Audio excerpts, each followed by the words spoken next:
स्नायु दुर्बलता का क्या अर्थ है?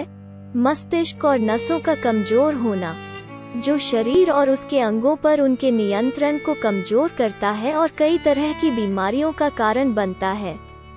पाकिस्तान की 75% आबादी वास्तव में तंत्रिका संबंधी दुर्बलता से पीड़ित है और उनमें से अधिकांश तब ठीक हो जाते हैं जब उनका खाली समय मध्यम होता है।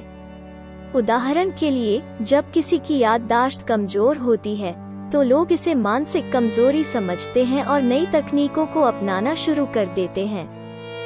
हालांकि यह तंत्रिका संबंधी कमजोरी का हिस्सा है, न कि याददाश्त की कमजोरी का। सामान्य कारण अत्यधिक संभोग, बहुत सारे मानसिक कार्य जैसे वकालत करना, स्कूली छात्रों के अलावा मानसिक कार्य भी करना पड़ता है। दुख का प्रभाव, पुरानी बीमारी, अत्यधिक शारीरिक परिश्रम और आराम की कमी। लक्षण समस्याओं में शरीर का कांपना, अंगों को पूरी तरह से हिलाने में असमर्थता और चलने में कठिनाई शामिल है। रोगी को सोने में कठिनाई के साथ भावनात्मक समस्याएं भी हो सकती हैं। माना जाता है कि हल्के व्यायाम से यह बीमारी दूर हो जाती है, इसलिए लोगों को हल्के व्यायाम को अपनी दिनचर्या का हिस्सा बनाना चाहिए। नसें हमारे शरीर का एक बहुत ही महत्वपूर्ण और आवश्यक अंग हैं। आर्थिक चिंताओं, अनिश्चितता और राष्ट्रीय परिस्थितियों ने हम सभी को परेशान कर दिया है। तंत्रिका मस्तिष्क से जुड़ी एक प्रणाली है जो पूरे शरीर के सभी कार्यों को नियंत्रित करने में महत्वपूर्ण भूमिका निभाती है। तंत्रिकाएं हमारे शरीर की गतिविधियों को नियंत्रित करके मस्तिष्क से अंगों तक और अंगों से मस्तिष्क तक संदेशों को पहुंचाने का काम करती हैं। नसें कॉर्ड जैसे तंतु होते हैं जो मस्तिष्क को मानव शरीर की अन्य प्रणालियों से जोड़ते हैं। जब नसें कमजोर हो जाती हैं या उनका प्रदर्शन बिगड़ने लगता है, तो मानव शरीर कई समस्याओं से ग्रस्त हो जाता है। समग्र स्वास्थ्य पर स्नायविक दुर्बलता का प्रभाव, स्नायु दुर्बलता पूरे शरीर को कमजोर कर देती है, क्योंकि न केवल तंत्रिका तंत्र बल्कि मानव शरीर के सभी अंग मस्तिष्क के आदेश के अधीन होते हैं। वे अपना सारा काम मस्तिष्क की आज्ञा से करते हैं और प्रत्यक्ष या परोक्ष रूप से ये सभी तंत्रिका तंत्र से जुड़े हुए हैं। इस प्रकार जब तंत्रिका तंत्र की कार्यप्रणाली बाधित होती है तो पूरा मानव शरीर प्रभावित होता है। शारीरिक दुर्बलता से आलस्य और आलस्य उत्पन्न होता है और मनुष्य आलसी और सुस्त हो जाता है। चेहरा सुस्त और उदास हो जाता है। पूरे शरीर में दर्द और कंधे, पीठ और पैरों में तेज दर्द। भूख न लगने के कारण कुछ भी खाया या पिया नहीं जाता है। इससे व्यक्ति कमजोर हो जाता है और समय से पहले बूढ़ा हो जाता है और अपने कष्ट के कारण मृत्यु की प्रार्थना करने लगता है। प्रकृति में उदासी और थकान है। किसी भी काम में दिल नहीं लगता। कभी कभी मरीज इतनी हताशा और निराशा में घर चला जाता है कि वो आत्महत्या करने की सोचता है और कभी कभी वो कर भी लेता है। चिंता, घबराहट और डर के कारण ठंडे और पसीने से तर हाथ पैर भी बहुतायत में आने लगते हैं। इसके अलावा अन्य कारक जैसे मस्तिष्क की कमजोरी, अनीमिया, मधुमेह, निम्न रक्तचाप या उच्च रक्तचाप, चिंता, दुख, यहाँ तक अचानक आघात भी तंत्रिका कमजोरी का कारण बन सकता है। नशीली दवाओं के प्रयोग से नर्वस ब्रेकडाउन भी हो सकता है। पहले अपनी बीमारी के कारणों पर विचार करें और फिर डॉक्टर को एक एक करके विस्तार से बताएं और अपने आहार को संतुलित रखें। अपने आहार में फल, दूध, सूखे मेवे शामिल करें। मल्टीपल स्क्लेरोसिस स्नायु दुर्बलता का रोग है। यह केंद्रीय तंत्रिका तंत्र की एक बीमारी है जिसमें मस्तिष्क, रीढ़ की हड्डी और ऑप्टिक तंत्रिका शामिल हैं।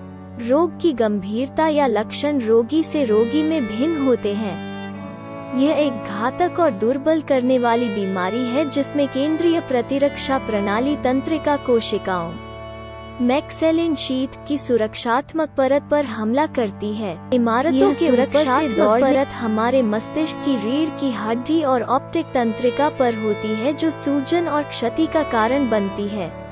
कठिनाई, सोचने और समझने में कठिनाई और ध्यान केंद्रित करने में कठिनाई, पेशाब को रोकने की कोशिश करने में कठिनाई, यौन रोग और लगातार थकान। ये सभी लक्षण हर रोगी में नहीं होते हैं, कुछ में कुछ लक्षण होते हैं और कुछ में कुछ लक्षण होते हैं।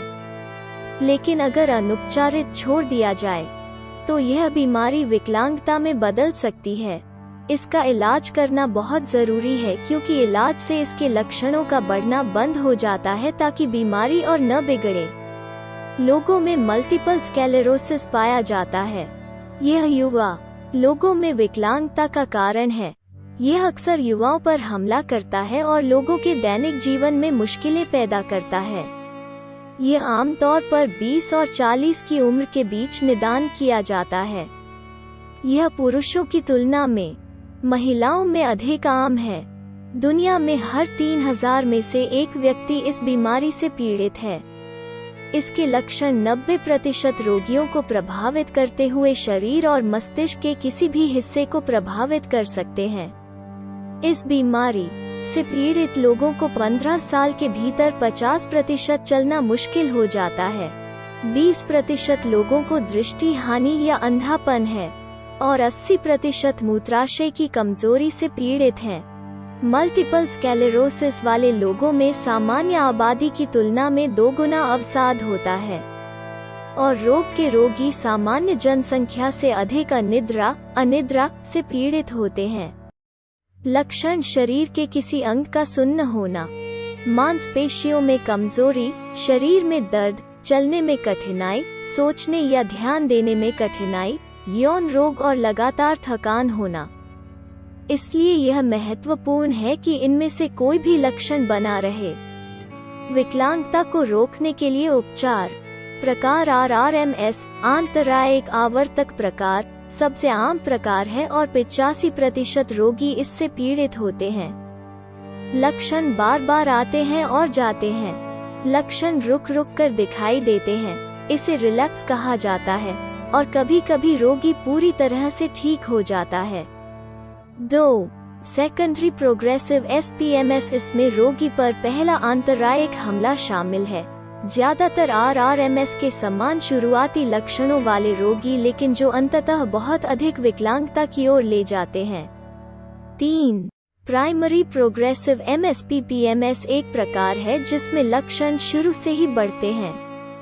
यह तंत्रिका तंत्र, शारीरिक या मानसिक अक्षमता में बढ़ते विकार के कारण होता है।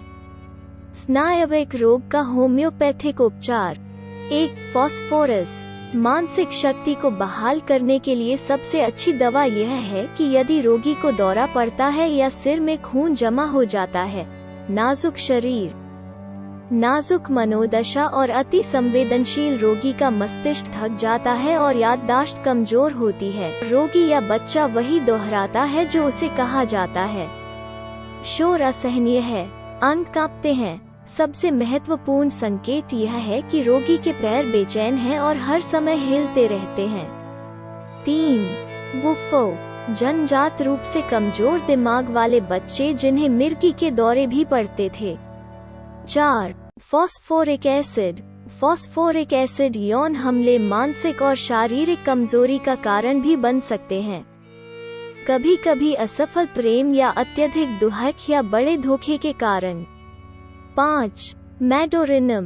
मेदुरहीनम याददाश्त कमजोर हो जाती है, जिससे बच्चों के लिए अपने स्कूल के काम पर ध्यान केंद्रित करना मुश्किल हो जाता है। वर्तनी अक्सर गलत होती है।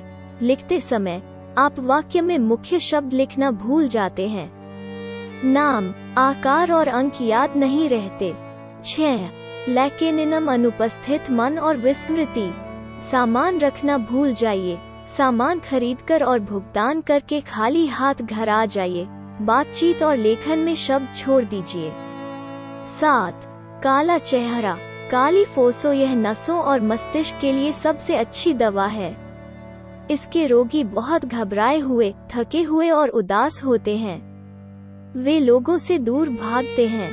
आप कहां और क्यों जा रहे हैं? नींद न आना, रास्ता भूल जाना, रात भर जागना। 8. Carry to Saint. कार्सिनोमा मानसिक समस्याओं के लिए सबसे अच्छी दवा बिना डॉक्टर की सलाह के इस दवा का इस्तेमाल नहीं करना है। 9. काला ब्रोमाइडम काली ब्रोमेटम यौन रोग से परेशान सोच, बिगड़ा हुआ मस्तिष्क कार्य और आंदोलनों के संतुलन में असंतुलन हो सकता है, अर्थात बिगड़ा हुआ व्यवहार के कारण हकलाना। 10. एनाकार्डियम निर्णय न ले पाना, प्रत्येक कार्य के लिए 2 निर्णय, यह सोचना कि क्या करना है या क्या करना है।